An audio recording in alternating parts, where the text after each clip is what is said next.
السلام عليكم ورحمة الله وبركاته. مرحبا بكم في قناتي وقناتكم قناة إلياس الجزائري. إذا كنت أول مرة تشاهدون الفيديو لا تنسوا الضغط على زر الاشتراك وتفعيل زر الجرس لكي تتوصلوا بكل جديد. أول شيء نتمنى إن شاء الله هذا الريح الخفيفة ما تخربش على الصوت وتكون جودة الصوت رائعة.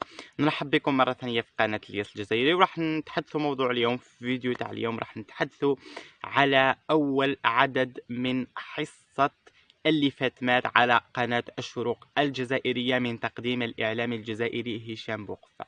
أول شيء اللي فاتمات هي حصة اجتماعية تتحدث عن أحوال الناس، على أحوال المجتمع، على قضايا اجتماعية، على قضايا مثلا هذه الحصة واحد يروح يطلب السماح من الآخر، يروح يكرم واحد آخر، أي كيما المسامح كريم وافتح قلبك والعديد من الحصص. يعني شفنا العديد من الحصص مثل هذه يعني، وأصلا كاين بزاف مثل هذه الحصص الجميلة والرائعة والهادفة. هذا هو المحتوى الجزائري اللي احنا نحوسوا عليه. المهم مش هذا هو كلامنا، وراح نتحدثوا على صلب الموضوع. فأول عدد تضمن قصة الأخ محمد والخالة مليكة. يعني هاد الأم خالة مليكة جات الحصة اللي فاتمات على الشروق واستدعت وليدها، يعني باش تقولوا بلي انا ما نكرهكش، انا نحبك، انا كذا انا كذا. اكيد الناس اللي تابعت الحصه راكم عارفين على واش راني نهضر، والناس اللي مش متابعين الحصه انا ما راحش نعطيكم ملخص الحصه لانه ما يقدرش اي واحد يعطي ملخص. تقدروا تروحوا لقناه الشروق وتشوفوا الحصه. المهم هاد القضيه او هاد الحكايه معقده بزاف.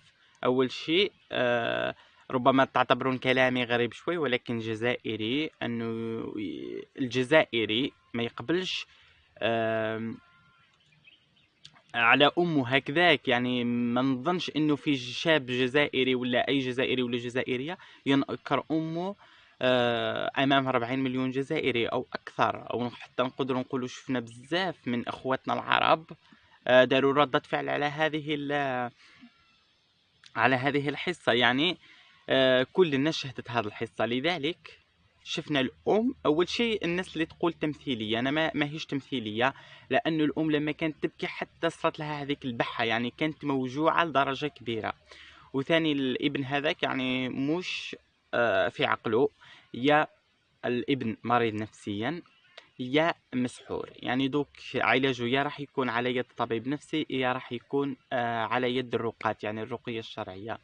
شفنا بزاف يعني الناس تضامنوا مع الام، الناس تضامنوا مع الابن، كل واحد عنده وجهة نظره. ولكن انا الشيء اللي مدوخني راسي الناس اللي بعد بث الحصة راحوا يهضروا عليه، يعايروه، يسبوه. يعني احنا نعرفوا احنا المجتمع الجزائري كيفاش دايرين، تقدر دير حاجة مليحة والناس تنتقدك عليه. الور لا، يعني هو من جهة حاجة مليحة انهم تصالحوا ويتو، من جهة مش حاجة مليحة. يعني هذا الحصة انه واحد مع امه على قناة تلفزيونية ويهضروا مع 40 مليون جزائري. المهم قصة بزاف معقدة، يعني بزاف حقائق ما بانوش. ربما أجزاء من الحلقة اقتسم، لأنه راكم تعرفوا المونتاج وهذه الأشياء، لأنه بقات ندورو في حلقة فارغة. علاه الأم هضرت واش عندها، الابن هضر واش عندها، كيفاش في الأول قال ما نعرفهاش، في الآخر الفيديو حضنها. يعني هل هناك أشياء حدثت في الحلقة احنا ما على بالناش بها خلات الابن انه يسامحها ايتو، ولا ما نقدروش نعرفه صراحة. ولكن انا واش راح نقول ربي يهدينا جميعا ان شاء الله يا رب.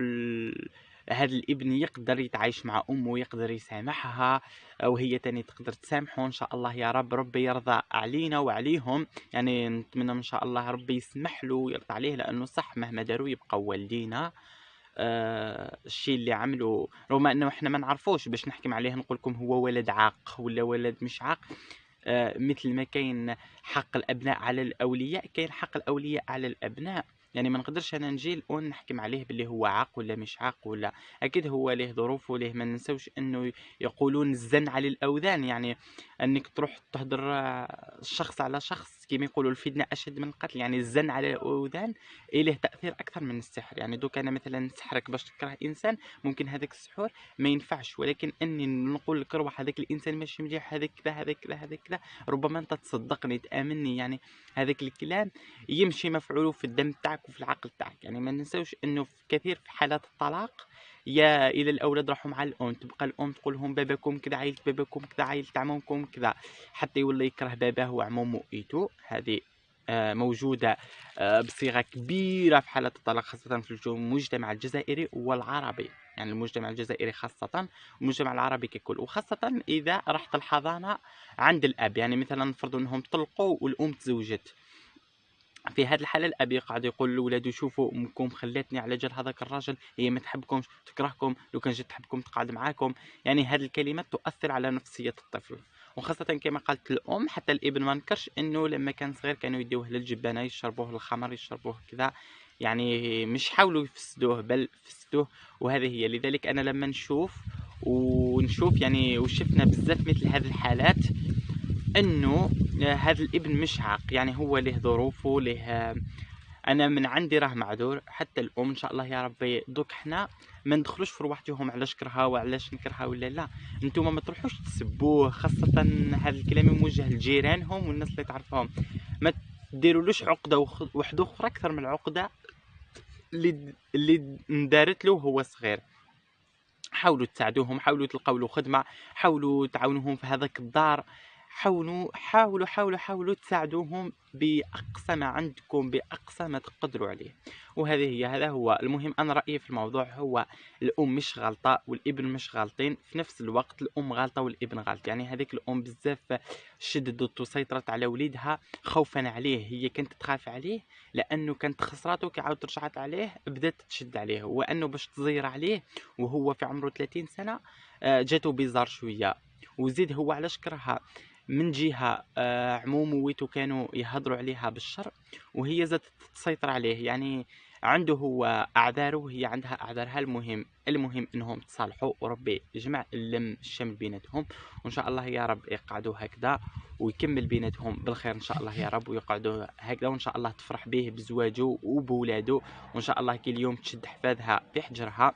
وهذه هي. نتمنى من كل الجزائريين والناس اللي تحب فعل الخير انكم تتواصلوا مع الاخ هشام بوقفة باش تتواصلوا مع هذا الشاب وتقدروا تعاونوه وتساعدوه. وهذه هي. نتمنى ايضا منكم انتم تحطوا ارائكم عبر ميزه التعليقات، ما تنسوش انكم ديروا لنا اللايك والاشتراك في القناه، تفعيل الجرس. وشكرا لكم والسلام عليكم ورحمه الله وبركاته.